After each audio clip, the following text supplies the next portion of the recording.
Sore hari ini kita akan belajar kembali tentang rancangan Tuhan di dalam kehidupan kita.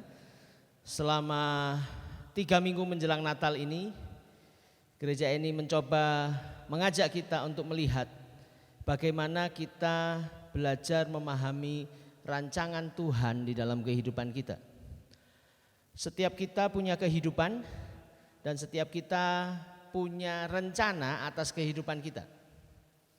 Terlepas mungkin beberapa di antara kita lebih suka kehidupan yang mengalir, whatever will be, apa yang terjadi terjadilah gitu ya. Tetapi sebagian dari kita saya percaya juga memiliki perencanaan. Tetapi apapun keyakinan Bapak Ibu Saudara sekalian, apapun yang menggerakkan Bapak Ibu Saudara sekalian, kita harus belajar melihat bahwa hidup kita ini ada dalam rancangan Allah. Ada amin? Hidup kita ini tidak bisa lepas dari rancangan Allah. Karena itu pada kesempatan sore hari ini, pada minggu yang kedua di bulan Desember ini, kita belajar bersama-sama menyiapkan diri tentang bagaimana kita memahami rancangan Allah. Kalau minggu lalu kita belajar bersama-sama tentang bahwa rancangan Allah tidak pernah gagal. Tidak ada usaha manusia yang sanggup menggagalkan rancangan Allah. Bahkan di dalamnya juga budaya, kebiasaan-kebiasaan, bahkan setan pun tidak bisa menggagalkan rancangan Allah.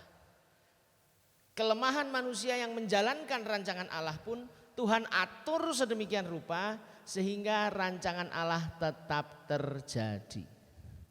Saya harap kita semua bisa mengingat yang hadir minggu lalu setidaknya bisa mengingat bagaimana Tuhan berkarya di antara raja-raja bangsa Israel, kerajaan utara dan kerajaan selatan, di mana raja-rajanya semakin menjauh dari Tuhan, tapi ternyata Tuhan bisa membuat sebuah momentum ketika Raja Uzia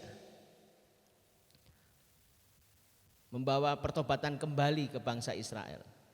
Sehingga silsilah dari Abraham, Raja Daud sampai kepada Yesus, Sang Juru Selamat kita tetap terjaga.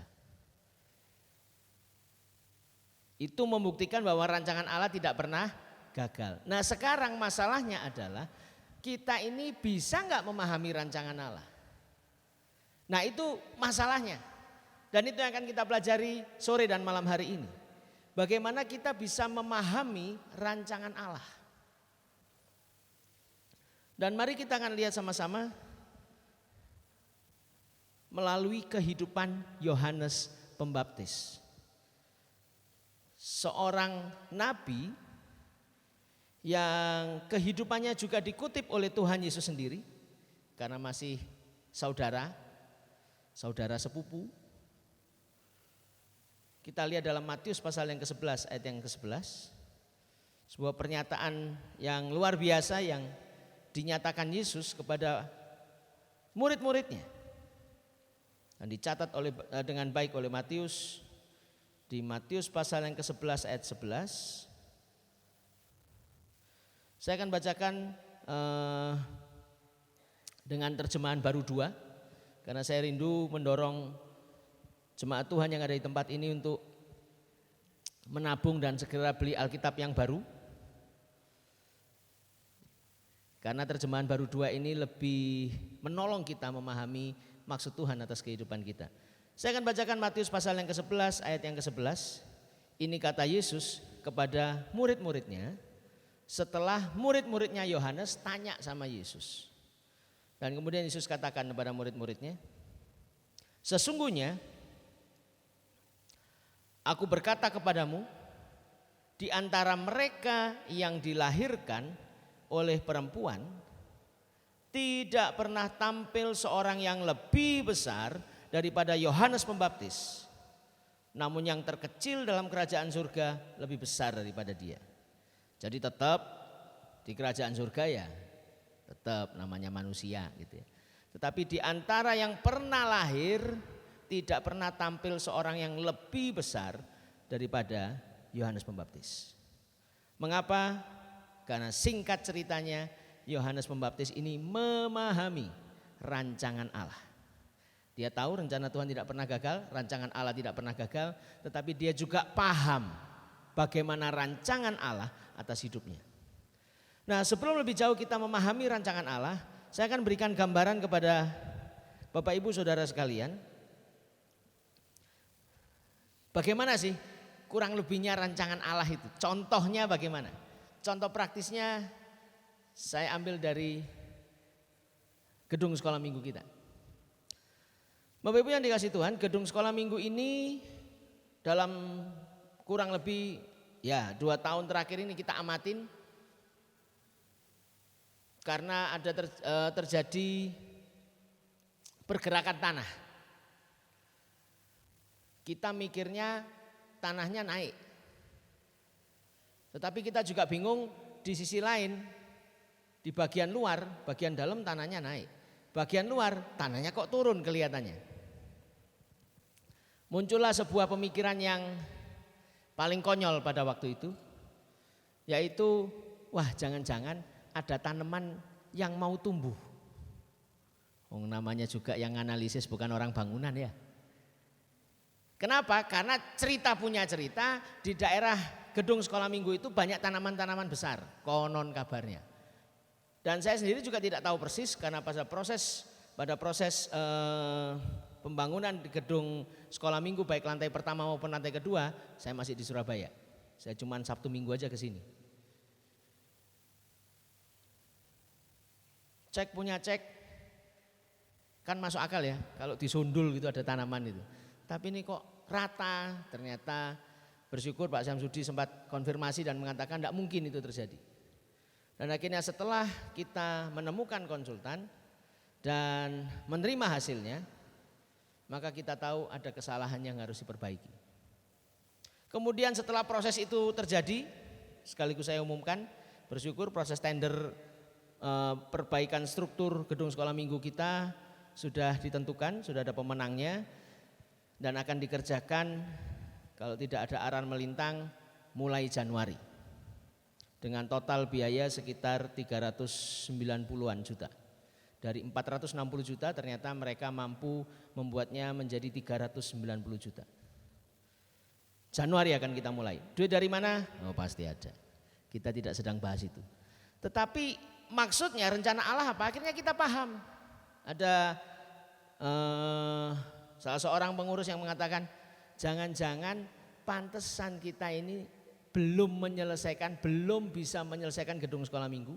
Karena gedung sekolah minggu itu mulai dibangun sejak 2014, kurang lebih sudah hampir 10 tahun kita mengerjakan gedung sekolah minggu. Nah, kalau kita tidak tahu ternyata masalahnya adalah membutuhkan perkuatan struktur, gedung sekolah minggunya selesai terus ambruk terus piye. Jadi kurang lebih itu bagian kita memahami rancangan Tuhan. Berarti Tuhan kasih tanda buat kita bahwa yang harus diselesaikan lebih dahulu adalah perkuatan strukturnya, baru setelah itu pasti selesai. Kurang lebihnya itu contoh bagaimana kita mencoba memahami rancangan Allah dalam bagian perjalanan kehidupan kita. Dan sekarang kita akan melihat bagaimana Yohanes Pembaptis memahami rancangan Allah. Yang pertama yang harus kita pahami adalah apa sih rancangan Allah dalam kelahiran Yohanes Pembaptis. Yang pertama adalah kita bisa lihat rancangan Allah itu dalam perkataan atau nyanyian pujian dari Zakaria, sekaligus ini menjadi ayat teks kita. Saya akan bacakan buat kita semua Lukas pasal yang pertama. Lukas pasal yang pertama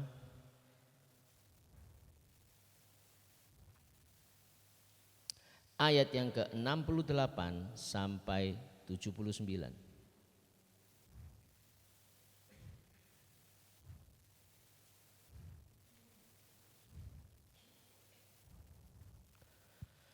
Lukas pasal yang pertama ayat 68 sampai 79. Saya akan bacakan buat Bapak Ibu Saudara sekalian. Sekali lagi yang saya baca adalah dari Alkitab terjemahan baru 2, sehingga kalau ada sedikit perbedaan harap tenang karena Alkitabnya tetap sama. Itu ya. Lukas pasal yang pertama ayat 68 sampai 79. Terpujilah Tuhan Allah Israel, sebab ia datang untuk melawat dan membebaskan umatnya.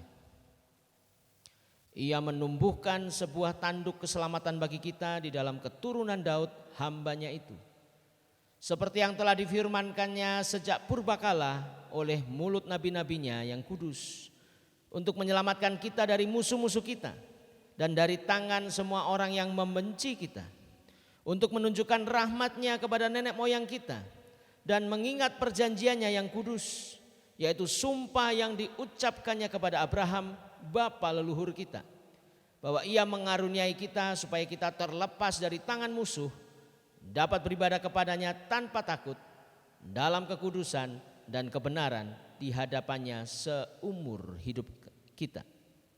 Ayat 76.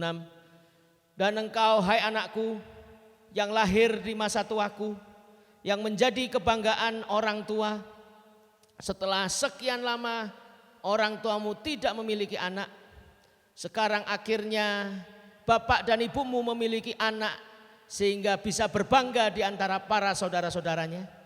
Ketemu ayatnya Bapak Ibu? Enggak ya? Karena saya ngarang, itu Abdiel pasal yang pertama ayat yang kedua itu. Sakaria melihat kelahiran anaknya, senang memang akhirnya punya anak. Tetapi jawaban doa tidak membuat Sakaria lupa bahwa anak ini punya tujuan dari Tuhan.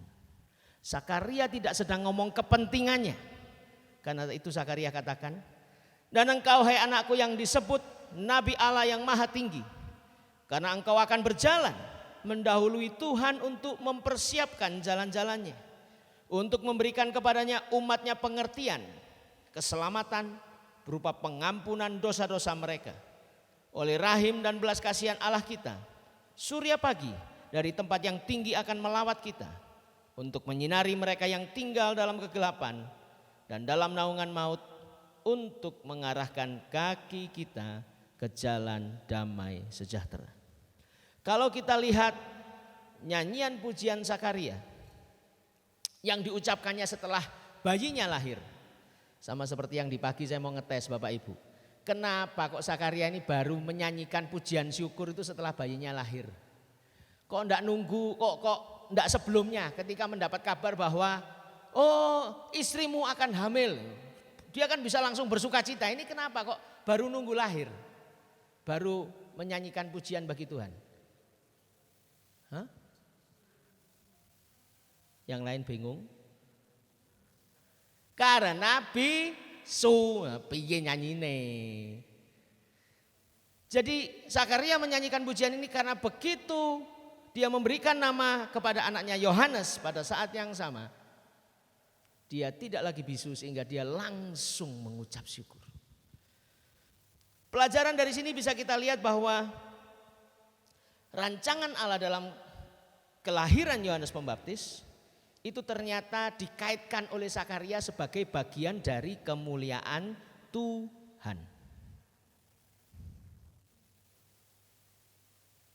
Dan kemudian bapaknya langsung berpikir bahwa anaknya ini adalah untuk kemuliaan Tuhan.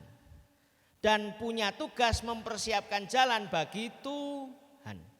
Sekali lagi, berkat yang Tuhan berikan kepada Sakaria sejak awalnya membuat dia paham bahwa anaknya ada dalam rancangan Allah atau rancangan Tuhan. Nah ini yang penting.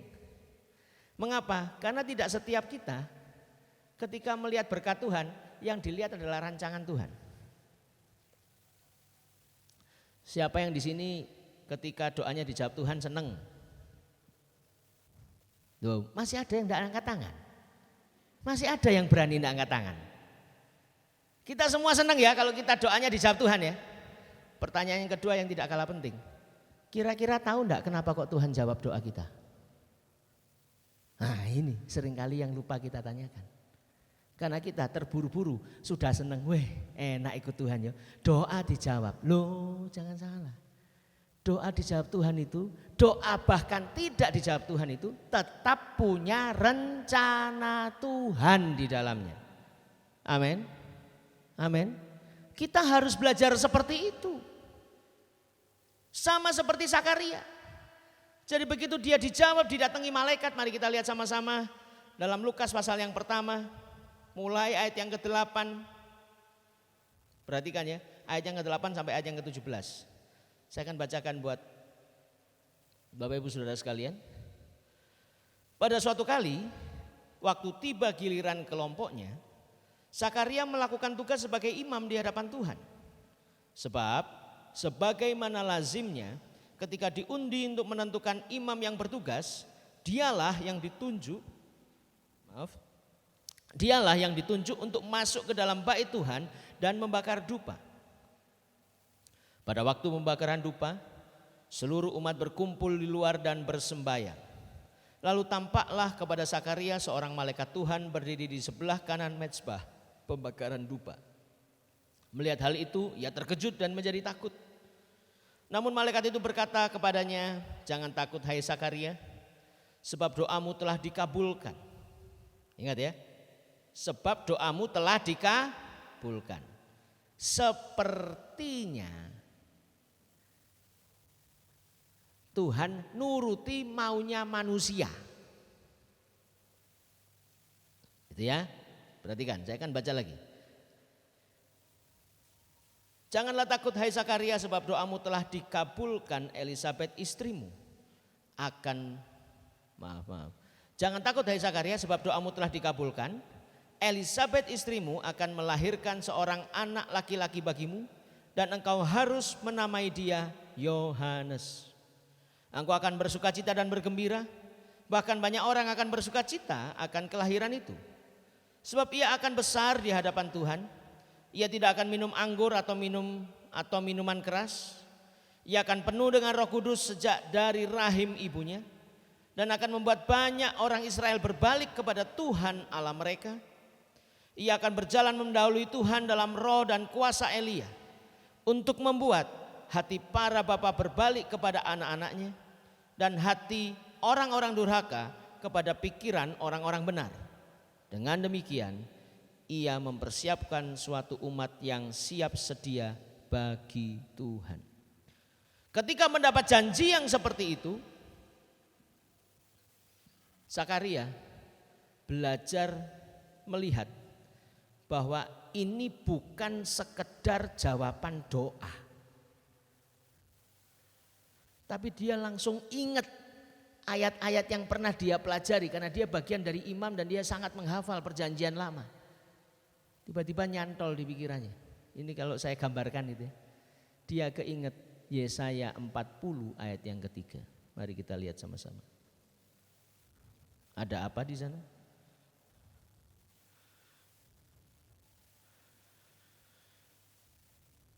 Jadi Yesaya pasal 40 itu adalah pasal pertama sampai pasal 66 itu cerita tentang nubuatan keselamatan bagi bangsa Israel yang sedang ada dalam pembuangan. Dikatakan apa? Ada suara yang berseru-seru, persiapkanlah di padang gurun jalan untuk Tuhan. Luruskanlah di padang belantara jalan raya bagi Allah kita. Pertanyaannya, tahu dari mana? Wong malaikat ya enggak ngomong gitu. Apa ya, jangan-jangan Sakaria ini otak-atik gatuk. Ini yang saya katakan tadi. Kalau kita belajar melatih setiap bagian dalam kehidupan kita, setiap peristiwa yang terjadi dalam kehidupan kita, kita kaitkan. Kenapa ya kok Tuhan izinkan? Saya titip pesannya buat Bapak Ibu Saudara sekalian, kalau doa dijawab Tuhan jangan kesenangan Bapak Ibu. Saya ngolen, mari ngono ono tugas iku rasanya. Loh serius. Tuhan itu enggak pernah loh punya rencana cuma satu tahap. Tuhannya awake dhewe iki pinter. Bikin cerita kehidupan kita itu menjadi lebih indah dari yang pernah kita pikirkan. Zakaria ini tahu dari mana kalau anaknya itu nanti yang akan disebut suara yang berseru-seru di padang gurun. Tahu dari mana? Wong malaikatnya cuma ngomong secuplek itu kok. Bisa saja sih tidak dicatat memang, bisa saja. Malaikat menyampaikan tapi tidak dicatat di Alkitab kita. Bisa saja, kemungkinan itu masih ada. Tetapi ketika kita melihat pola hidup Zakaria dan Elisabet, dan ini salah satu yang menentukan bagaimana seseorang bisa memahami rancangan Allah, yaitu karena orang tuanya belajar mendukung Yohanes Pembaptis sejak masa kecil. Orang tuanya belajar ketika melihat anaknya ini sebagai jawaban doa, tidak untuk membahagiakan keluarga dan jaminan di masa tua.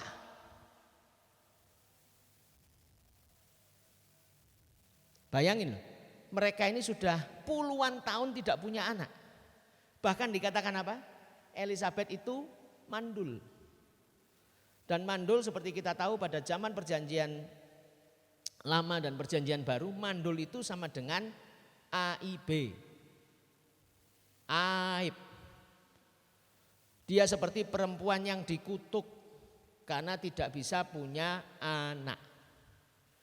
Punya anak itu dikaitkan sama dengan otomatisnya wanita. Padahal enggak juga. Saya juga enggak punya anak selama 44 tahun. Yo mesti.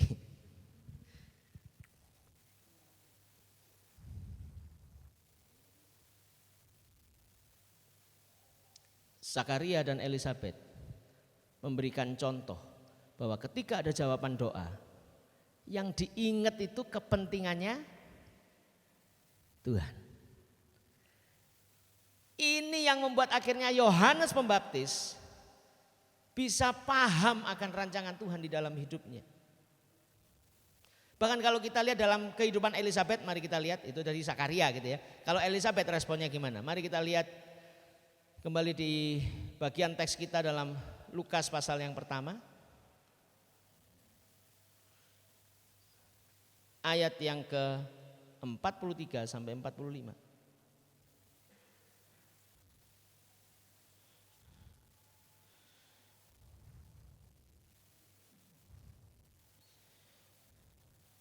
Mungkin ayat 41 saja biar jelas ya. Ketika Elisabet mendengar salam Maria, jadi Maria ini berkunjung ke rumah Elisabet. Melonjaklah anak yang di dalam rahimnya dan Elisabet pun penuh dengan Roh Kudus. Lalu berseru dengan suara nyaring, diberkatilah engkau di antara semua perempuan dan diberkatilah buah rahimmu. Siapakah aku ini sampai ibu Tuhanku datang mengunjungi aku? Sebab pada saat salammu sampai di telingaku, anakku yang di dalam rahimku melonjak kegirangan. Berbahagialah ia yang percaya bahwa apa yang dikatakan kepadanya dari Tuhan akan terlaksana. Elisabet pun belajar melihat kehamilannya bukan cuma sebagai kebanggaannya bahwa dia akhirnya menjadi wanita.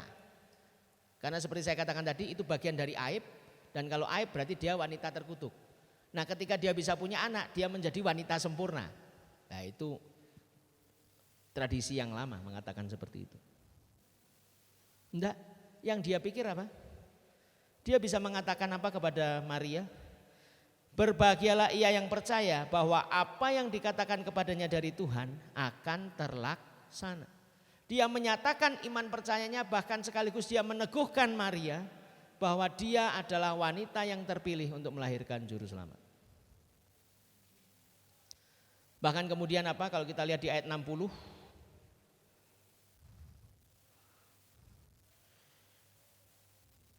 dikatakan apa di situ?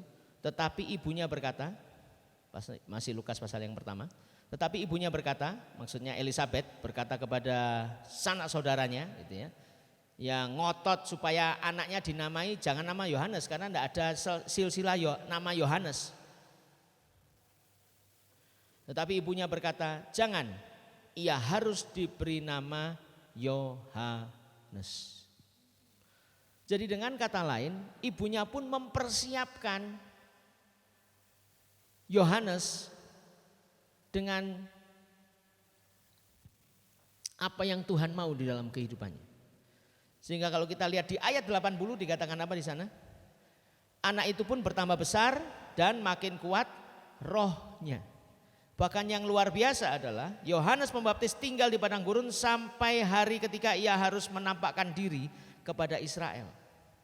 Tahu dari mana Yohanes ini waktunya tampil? Yang pasti Yohanes tahu karena Yohanes belajar memahami rancangan Allah. Itu sebabnya kenapa bagian yang penting berikutnya kalau kita memahami rancangan Allah, kita harus memantaskan diri dalam rancangan Allah. Siapa di sini rindu mengerti rancangan Tuhan di dalam hidupnya? Saya nunggu semua angkat tangan. Roto tak paksoi. Kenapa? Rugi kalau kita tidak ngerti rancangan Allah atas hidup kita. Amin. Amin. Kita akan hidup dalam arah yang tidak jelas.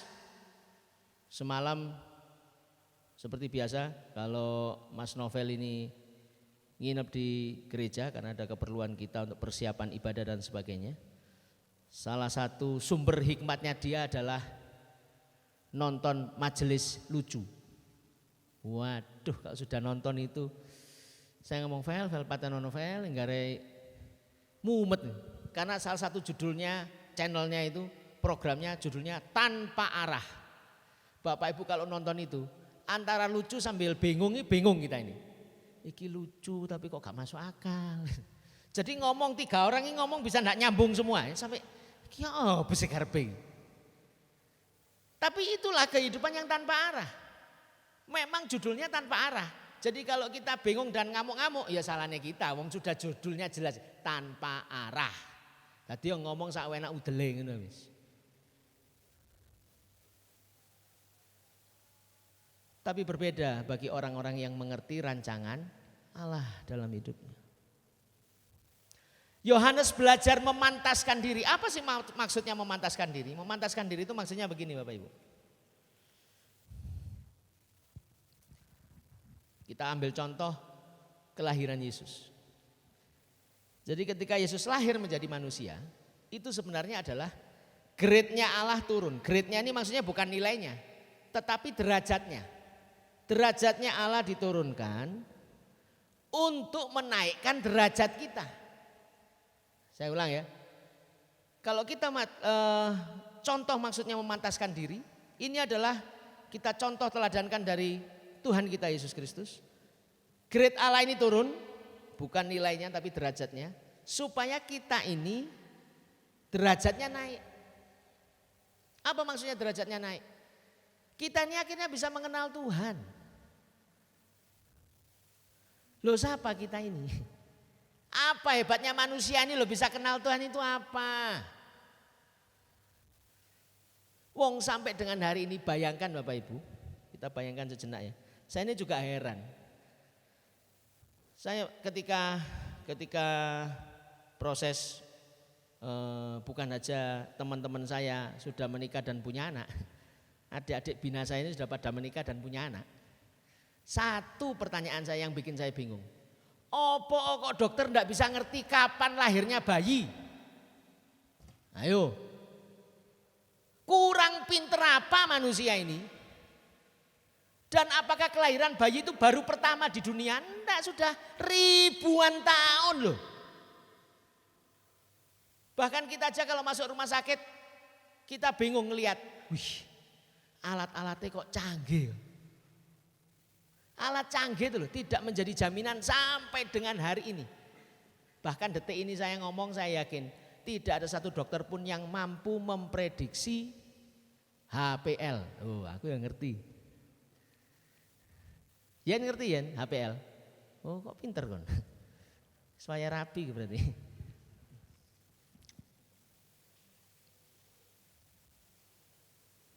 Tidak ada.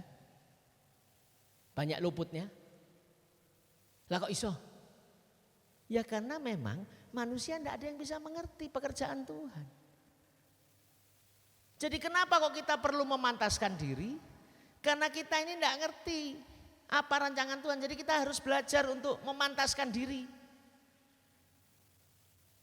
Allah itu harus turun supaya kita ini bisa paham sama Tuhan. Kalau kita naik ke Tuhan tidak bisa. Tuhan yang mesti turun. Sehingga seharusnya kita belajar memantaskan diri supaya kita paham. Saya ambil contoh seperti yang Bapak Ibu ketahui, saya juga belajar totok saraf gitu ya. Ini bukan promosi. Satu kali kira-kira 2 atau 3 minggu yang lalu, Ko Ferry ngomong sama saya, nanti pasien langgananku ini tak kasih ke kamu ya, tapi syaratnya cuma satu, kamu mesti tak tes. Kalau totoanmu bisa masuk di totoanku baru boleh kamu nanganin pasien itu. Kalau saya salah mengerti maksud omongannya itu, saya mikirnya adalah dari sudut pandang saya, waduh aku diremeh norek, lu yuk keliru kabeh ta. Yang benar adalah saya harus memantaskan diri supaya sesuai dengan standarnya Pak Ferry itu tadi.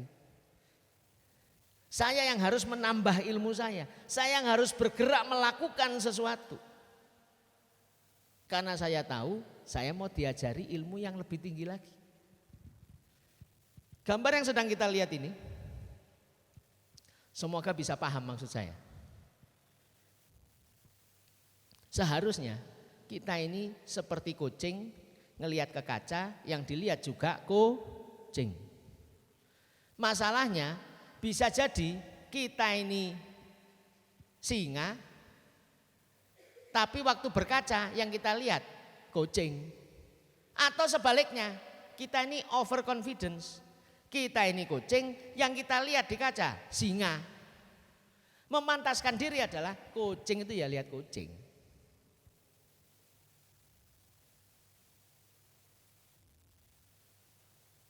Kita tidak sedang menilai dengan rendah diri kita atau menilai terlalu tinggi diri kita.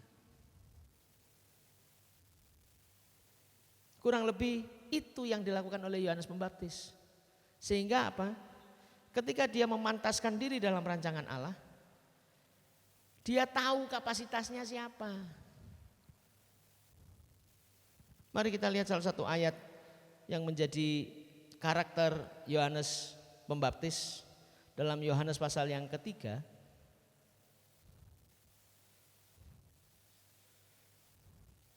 Ada lagunya. Ayat yang ke-30.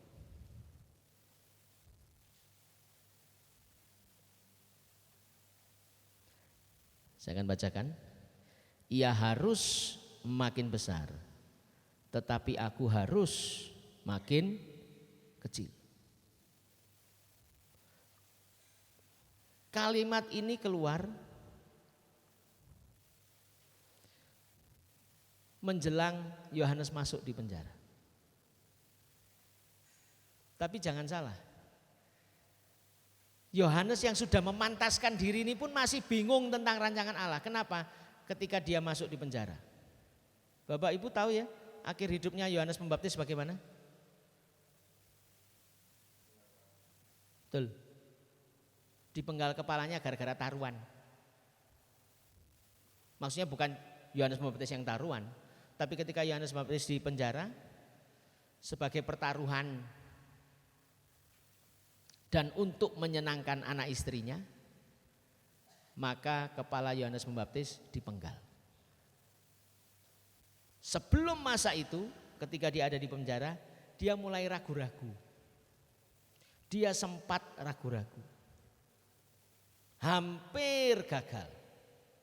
Tapi kemudian yang seperti Yesus katakan tadi di dalam Matius pasal yang ke-11 ayat 11. Tidak ada pernah orang yang sebesar Yohanes.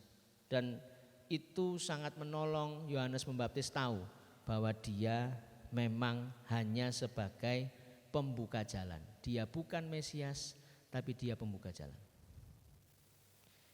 Ini yang dikatakan kenapa Yohanes Pembaptis itu memahami rancangan Allah. Karena memahami rancangan Allah itu tidak mudah Bapak Ibu. Seringkali dalam tim yang saya pimpin ketika ada di kampus dari tahun 2000 sampai 2013, saya selalu ingatkan kepada mereka dalam sebuah refleksi begini. Oke, coba kamu pikirkan. Kira-kira kamu dalam tim ini sebagai apa? Coba bayangkan, ada yang bayangkan, oh saya sebagai buku kok, soalnya saya bagian juru tulis. Gitu. Oh saya ini bagian jadi pensil kok, wah panjang lebar gitu ya. Kemudian ketika giliran saya selalu mengajak mereka untuk berpikir dan saya selalu mencontohkan mereka bahwa saya ini adalah keset. Loh kenapa kok? Ya kotoranmu kok kekno aku kabeh iki.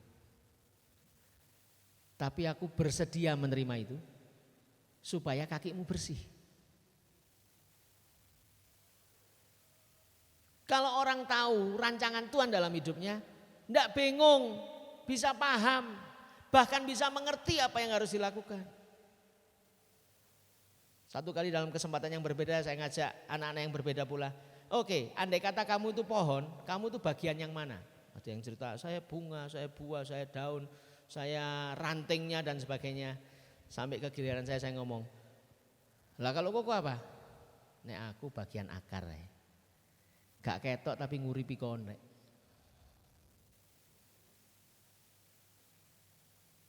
Kebanggaan saya adalah melihat kamu bisa bertumbuh dan berbuah. Bapak Ibu yang dikasih Tuhan, nama saya ini sudah terlanjur dikasih sama orang tua Abdiel. Tahu artinya Bapak Ibu? Babu. Jadi ndak endi-endi dadi babu. Lah ya apa? Terus kadung jenenge Abdiel. Abdiel itu hamba Allah. Hamba itu kacung. Hamba itu tidak berhak atas dirinya sendiri. Kalau kita bisa mengerti apa yang Tuhan mau, maka kita mulai Tuhan akan bawa untuk bisa memahami rancangan Tuhan di dalam kehidupan kita. Dan satu yang jelas yang dipesankan oleh Yohanes Pembaptis dalam hidupnya yang cukup singkat itu, kurang lebih hidup Yohanes Pembaptis hanya sekitar 33 tahun, kemungkinan. Bisa jadi 34, antara itu 33, 34. Kenapa? Karena matinya Yohanes Pembaptis itu sebelum Yesus mati. Dan usianya Yesus dan Yohanes Pembaptis kurang lebih tidak sampai setahun. Di hidupnya yang singkat itu, satu yang dikenal dari seorang Yohanes Pembaptis, yaitu dia terus menyuarakan pertobatan. Dan ternyata inilah kunci paling utama kalau kita mau memahami rancangan Allah, yaitu hidup dalam pertobatan. Amin. Amin. Kenapa? Karena pertobatan yang sejati itu berarti membuat kita ini tahu bahwa hanya Tuhan yang layak disembah. Sekarang saya ajak kita mendefinisikan penyembahan kita. Penyembahan itu apa sih? Penyembahan itu bentuk kekaguman kita atas sesuatu yang jauh lebih kuat atas kehidupan kita. Kita menyatakan ucapan syukur kita karena sesuatu yang kuat itu yaitu Allah kita, Tuhan kita, itu sudah memberikan rahmatnya buat kita. Dan ketika penyembahan itu kita naikkan, ada sukacita, ada rasa senang yang muncul. Sekarang saya tanya, kalau di sini semua tiba-tiba masing-masing dapat hadiah 1M gitu. Wis, tak kasih 10 detik. Kira-kira apa yang ada di pikiran Anda? Tiba-tiba dapat hadiah 1M. Wis, miliar tinggi. Duit tenan. Tapi cuman umpama ya. Tak kasih waktu 10 detik wis. Tinggal 5 detik lagi. Oke, saya minta perwakilan sebelah kiri. Yang dipikirkan apa?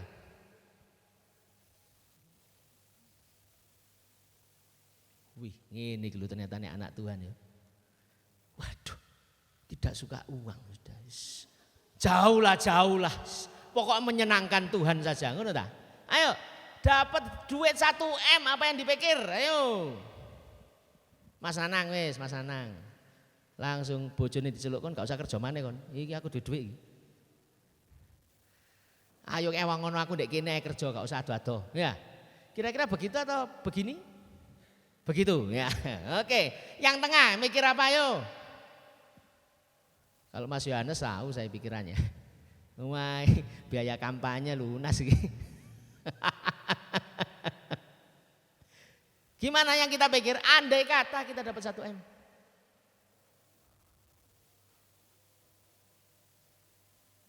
Oh, aku tak tuku tas iki, kepengin nih. Wingi jalan-jalan dek Batos. Oh, kok tas salah ya? Bajunya pada diskon, ya toh? Kalau yang jalan-jalan ke Batos kan saya aja tertarik mau beli.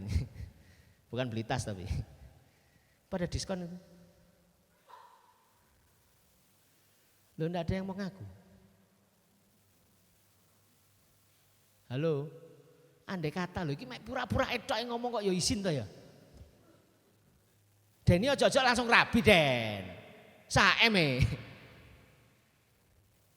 Gimana? Apa yang muncul dalam pikiran kita?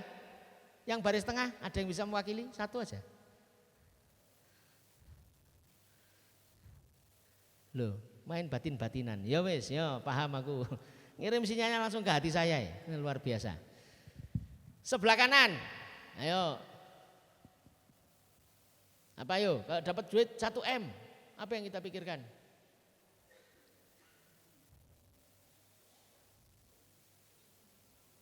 Oh singere tak tukokno kelambi ijo sing padha kabeh cek gak liya-liya wis. Ngono mungkin pikirannya ya toh. Bapak Ibu yang dikasihi oleh Tuhan. Ketika kita mengalami sukacita, rasa senang, sukacita kok terlalu rohani ya. Rasa senang karena doa kita dijawab, karena kita dapat berkat. Pikiran yang pertama muncul itu menentukan kualitas kita.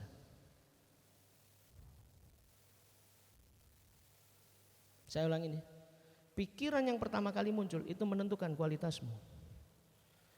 Kalau yang kita pikir adalah apa yang kita butuhkan, maka ternyata pengiringan kita kepada Tuhan masih segitu.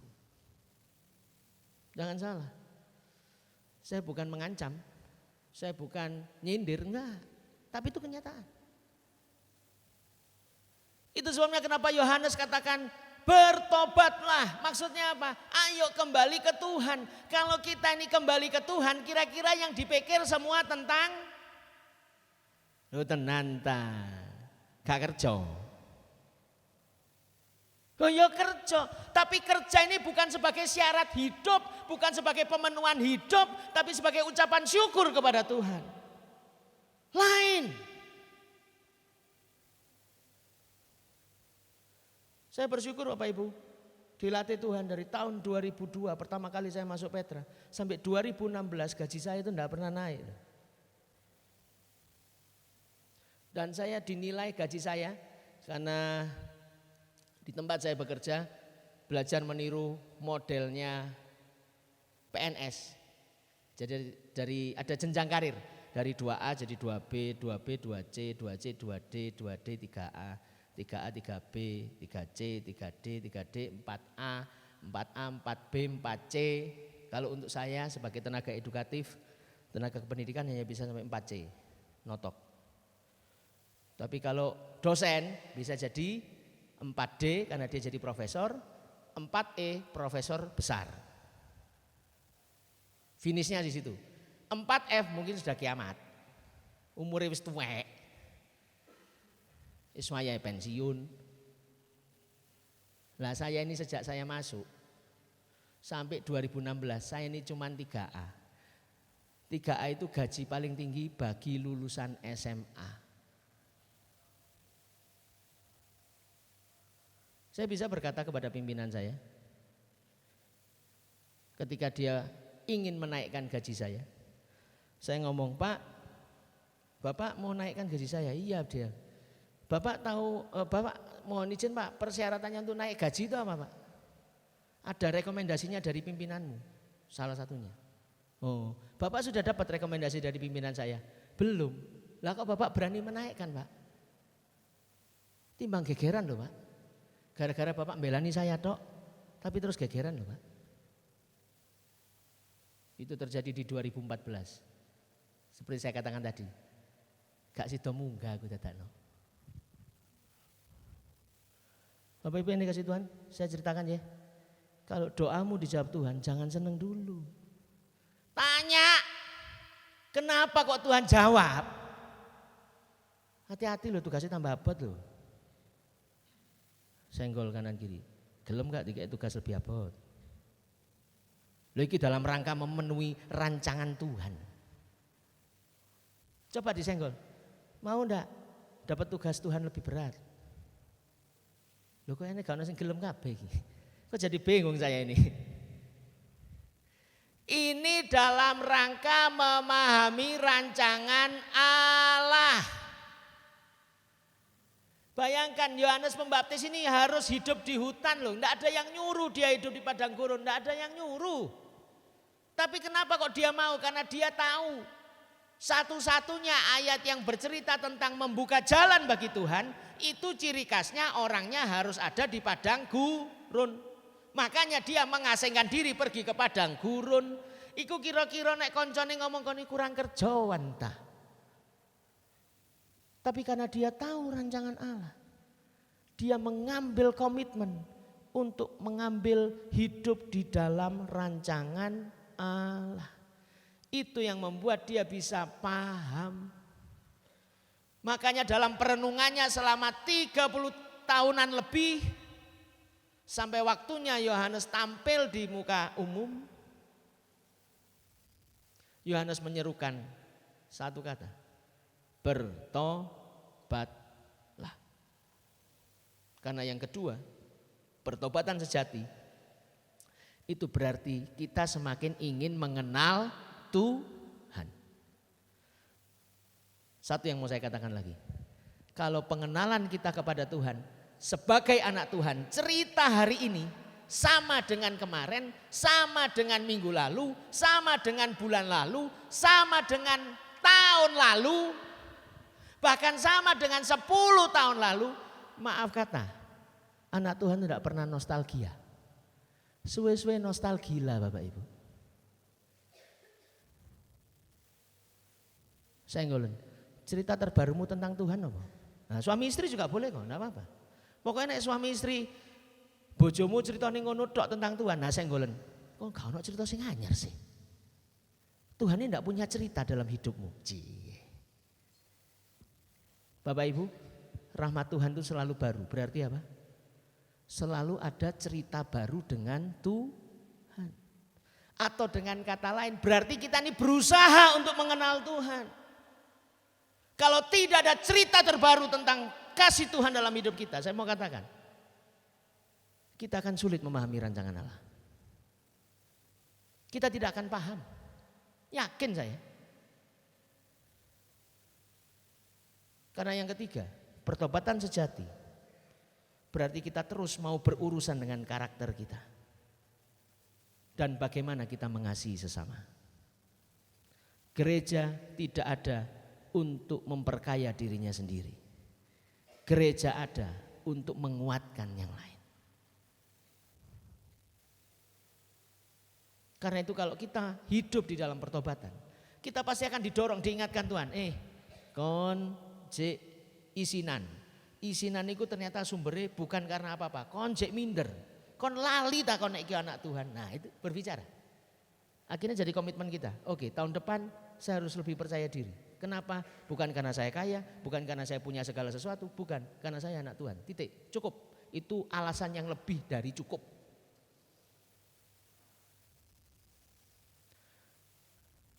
Maaf kata, mau suamimu berkhianat, mau istrimu berkhianat, mau anakmu melupakan kamu, mau yang berat-berat ada di dalam hidup kita. Tidak ada satu orang pun yang berhak menghina kita, karena kita ada dalam rancangan Tuhan.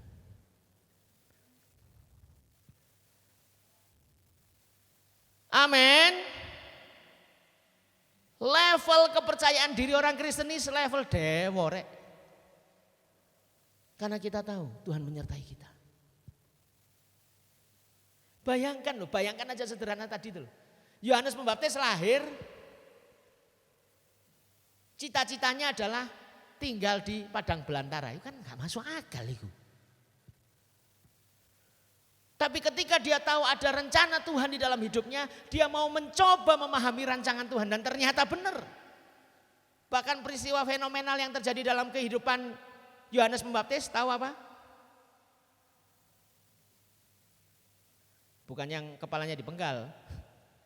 Itu gak fenomenal, itu penghinaan sebenarnya. Cuman dia siap sampai direndahkan begitu. Apa? Tuhan Yesus lo minta dibaptis Yohanes, lo bayang lo Bapak Ibu. Yohanes sampai ngomong, lo Tuhan, aku ini membuka tali kasutmu itu gak layak. Ngotek koni gak layak, malah dikongkon baptis. Dan Tuhan Yesus tidak akan minta sembarangan orang untuk baptis dia. Karena ternyata simbol baptisan Yohanes kepada Yesus itu bukan simbol pertobatan. Tetapi simbol bahwa Yesus ini nanti akan menjadi anak domba yang akan dikorbankan untuk menghapus dosa yang melahirkan pertobatan. Loh kan unik tuh. Kalau ndak ngerti rancangan Tuhan ya bengong Yohanes iki. Gak keliru ta. Bolak-balik cerita. Gak keliru ta. Kok cerita mana ke murid-muridnya, saya ini bingung sampai dengan hari ini, kenapa kok Yesus minta saya baptis? Aduh, kita ini tidak dapat teladan nanti. Kok bersyukur Yohanes itu langsung paham, oke, Yesus tak baptis. Tapi tidak untuk membuat dia lebih hebat dari Yesus. Karena dia ngomong apa? Dia harus makin bertambah, ku harus makin berkurang. Dan yang keempat, yang terakhir, pertobatan sejati. Itu selalu diikuti dengan kerinduan untuk memuliakan Tuhan melalui kehidupan kita. Slide yang terakhir silakan.